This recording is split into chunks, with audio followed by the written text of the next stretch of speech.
Today I'm going to share a tip with you, how to install the outside antenna for a cell phone signal booster on a hatchback, SUV, or minivan.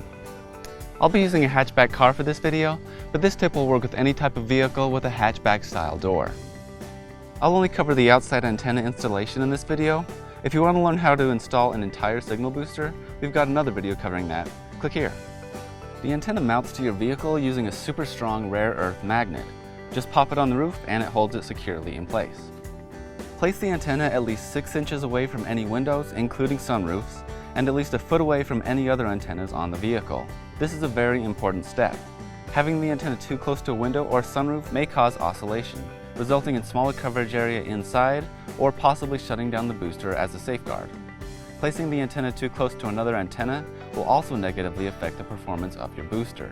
Antennas or metal objects nearby will shield the booster antenna or create interference with it, resulting in reduced performance. With the antenna in place, open the hatchback door and run your cable inside on the outside of one of the hinges. Not too close, or you could risk pinching the cable in the hinge. I like installing the antenna in this way because it allows you to take the antenna off the roof if needed, like when you go through a car wash.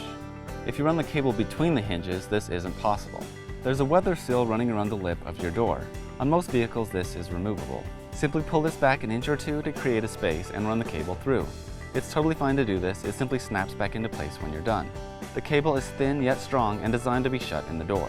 Run the cable through the gap you've created and into the vehicle. Then press the weather seal firmly back into place. Now run the cable to where the booster is located. For a professional look, remove the paneling and hide the cable beneath it, or tuck the cable behind the lip of your weather seal. Connect the antenna cables to the proper connections on the booster. The cable connections should only be hand tightened. Do not use tools. Using tools may over-tighten the connections and break them. With the cables connected, mount the booster in place. You can simply slide it under a seat or mount it securely in place. So there you go. Check out some of these other videos for more great tips like this, and please subscribe to our channel for a new video every week. Thanks for watching. We'll see you next time.